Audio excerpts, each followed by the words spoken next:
அனைவருக்கும் வணக்கம். நம்ம எல்லாருக்குமே தெரியும். நாம் தமிழர் கட்சியோட விவசாயி சின்னம் கர்நாடகாவோட ஒரு கட்சிக்கு ஒதுக்கப்பட்டிருக்கு அப்படிங்கிறது நம்ம எல்லாருக்குமே தெரியும். இது முழுக்க முழுக்க தேர்தல் ஆணையமும், இந்த பாரதிய ஜனதா கட்சியும் சேர்ந்து செய்த ஒரு அரசியல் சூழ்ச்சியாகத்தான் பார்க்க வேண்டியிருக்கு. நாம் தமிழர் கட்சி 3 தேர்தல்கள், 3 பெரிய தேர்தல்கள், அது மட்டும் இல்லாம இடையில வந்த இடைத்தேர்தல்கள், இது எல்லாமே இந்த விவசாயி சின்னத்துல போட்டிட்டு இருக்காங்க.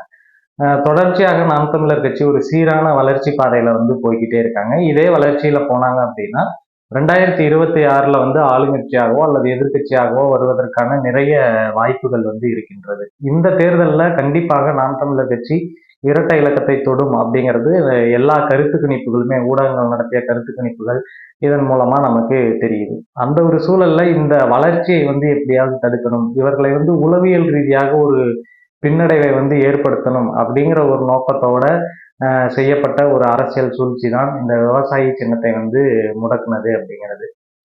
நாம 2014 இருந்து பார்த்துட்டு இருக்கோம். பிஜேபி ஆளும் கட்சியாக வந்ததற்கு பிறகு இங்க அட்டானமஸ் பாடின்னு சொல்லக்கூடிய இந்த தன்னிச்சையாக இயங்கக்கூடிய எலெக்ஷன் கமிஷன் ஆகட்டும், இடி ஆகட்டும், சிபிஐ ஆகட்டும், இன்கம் டேக்ஸ் ஆகட்டும், இது அனைத்திலேயுமே இந்த மத்திய அரசோட ஒரு ஆதிக்கம் இருக்கிறத நம்மால பார்க்க முடிகின்றது. அந்த வகையில இந்த எலெக்ஷன் கமிஷன் மூலமாக திட்டமிட்டே நாம் தமிழர் கட்சிக்கு இந்த விவசாயி சின்னம் கிடைக்கக்கூடாது அப்படிங்கிற ஒரு நோக்கத்தோட இவர்கள் செயல்பட்டிருப்பது நமக்கு நன்றாகவே தெரிகின்றது.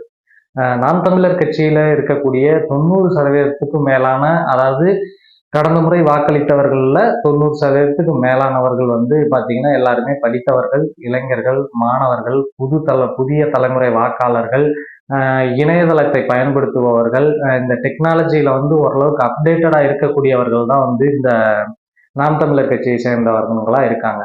அந்த வகையில இந்த சின்னத்தை முடக்குவதால நாம் தமிழர் கட்சிக்கு ஒரு பின்னடைவு ஏற்படுமா அப்படின்னு கேட்டீங்க அப்படின்னா, ஒருபோதும் அதனால் நாம் தமிழர் கட்சிக்கு எந்த வகையிலும் பின்னடைவு ஏற்படாது.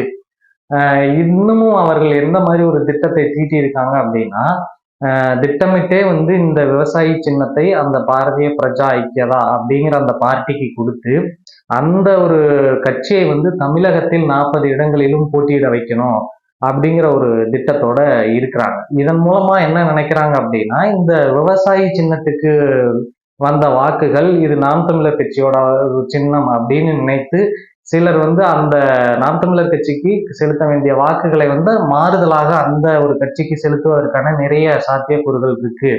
இதன் மூலமாக கடந்த தேர்தலில் அவர்கள் வாங்கியிருந்த அந்த 7% விட குறைவான வாக்குகள் நாம் தமிழர் கட்சி வரணும் அப்படிங்கிறது தான் பாஜகவோட நோக்கமாக இருக்கின்றது.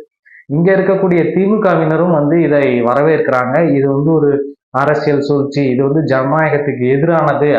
அதாவது கடந்த தேர்தல்களில் அந்த சின்னத்துல போட்டியிட்டாங்க அப்படிங்கிறதுனால அவங்களுக்கு அதுக்கு முன்னுரிமை கொடுக்கணும் அப்படின்னு சொல்லிட்டு தமிழ்நாட்டுல இதுவரைக்கும் எந்த ஒரு கட்சிகளுமே வாய் திறந்து பேசவே இல்லை. அங்கீகாரம் இல்லாத கமலஹாசனோட கட்சியாகட்டும், அல்லது அங்கீகாரத்தை இழந்த பாமகவாகட்டும், தேமுதிகவாகட்டும், இது போன்ற எல்லா கட்சிகளுமே கடந்த தேர்தல்களில் அவர்கள் ஒரு சின்னத்துல போட்டிட்டு இருந்தாங்க அப்படின்னா, இந்த முறையும் அவர்கள் அந்த சின்னத்தில் போட்டியிடுவதற்கு முன்னுரிமை அளிக்கப்படுகின்ற போது, நாம் தமிழர் கட்சிக்கு நீங்கள் ஏதோ காரணங்களை சொல்லி அவங்க முன்னாடி வந்தாங்க, நீங்க முன்னாடி வரல, இப்படியான நிறைய காரணங்களை எல்லாம் சொல்றாங்க. இந்த வழக்கு டெல்லி உயர் நீதிமன்றத்துக்கு போகுது. அங்க ஒரு நீதிபதிங்கிறவங்க சட்டத்தின்படி ஒரு தீர்ப்பை வழங்காம, உங்களுக்கு இந்த சின்னம் ராசி இல்ல மாதிரி தெரியுது, அதாவது நீதிபதிகள் வாஸ்து சாஸ்திரம், ஜோசியம் இதெல்லாம் பார்த்து தீர்ப்பு சொல்ற மாதிரி சொல்லிட்டு இருக்காங்க. இந்த ஒரு வழக்குக்கு தீர்ப்பை வழங்காம அந்த ஒரு வழக்கை முடிச்சு வச்சிருக்கிறாங்க. அதுவும் நடந்திருக்கு. இப்ப இதை எல்லாமே பார்க்கின்ற போது ஒரு பொதுமக்களுக்கு என்ன ஆகும் அப்படின்னா, இந்த அமைப்பின் மீது ஒரு பெரும் கோபம் உண்டாகும். நாம் தமிழர் கட்சியினருக்குமே இது ஒரு மிகப்பெரிய ஒரு கோபத்தை உண்டு பண்ணும். அப்படிங்கிறப்ப அவங்க களத்துல இன்னும் வீரியமாக செயல்படுவார்கள். நீங்க இந்த சின்னம் இல்லை, எந்த சின்னம் கொடுத்தாலும் அவர்களால அதை கொண்டு போய் சேர்க்க முடியும். ஏனென்றால் நாம் தமிழர் கட்சியோட அந்த ஐடி விங் அப்படிங்கிறது பாத்தீங்கன்னா மிக வலிமையான ஒரு ஐடி விங். நீங்க என்னதான் திமுக ஆளுங்கட்சியாக இருந்தாலும் சரி, அல்லது பணம் கொடுத்து பெய்டு லேபர்ஸ் வச்சு ஐடி விங் நடத்தக்கூடிய பாஜகவாக இருந்தாலும் சரி, இவர்கள் எல்லாருமே வந்து தொட்டு கூட பார்க்க முடியாத ஒரு இடத்துல வந்து நாம் தமிழர் கட்சியோட ஐடி விங் வந்து இருக்காங்க. அவர்கள் வந்து எந்த சின்னம் கொடுத்தாலும் அதை 1 மணி நேரத்துல உலகம் முழுக்க கொண்டு போய் சேர்த்துருவாங்க.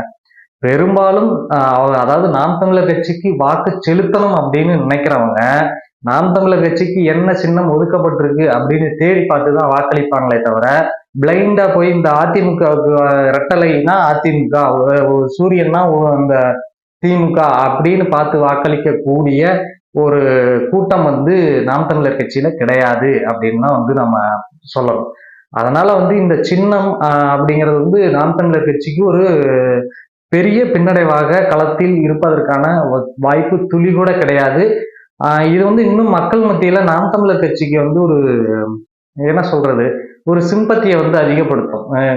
இவர்கள் வந்து தொடர்ச்சியாக இத்தனை ஆண்டு காலம் தனித்து நிற்கிறாங்க, இவர்கள் வந்து இங்க நடக்கக்கூடிய இந்த மண்ணின் பிரச்சனைகளுக்கு வந்து தொடர்ச்சியா மக்களோடு நிக்கிறாங்க, குரல் கொடுக்குறாங்க. ஆனால் இவர்களுக்கு வந்து தொடர்ச்சியாக இந்த ஊடக இருட்டடிப்பாகட்டும், அடக்குமுறை ஆகட்டும், அல்லது வந்து அவர்கள் மீது இந்த இது போன்ற அரசியல் சூழ்ச்சி ஆகட்டும், இதையெல்லாம் நடத்தி கொண்டே இருக்கின்ற போது இதை பார்க்கின்ற மக்களுக்கு என்ன ஆகும் அப்படின்னா, நாம் தமிழர் கட்சியின் மீது ஒரு அனுதாப அலைகள் வந்து ஏற்படும். இது வந்து நாம் தமிழர் கட்சியினருக்கு இன்னும் சாதகமாக தான் மாறுமே ஒழிய நாம் தமிழர் கட்சிக்கு பின்னடைவாக மாறாது.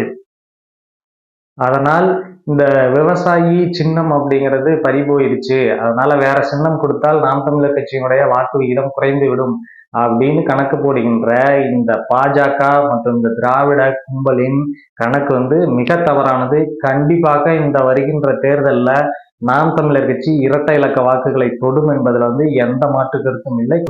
நன்றி.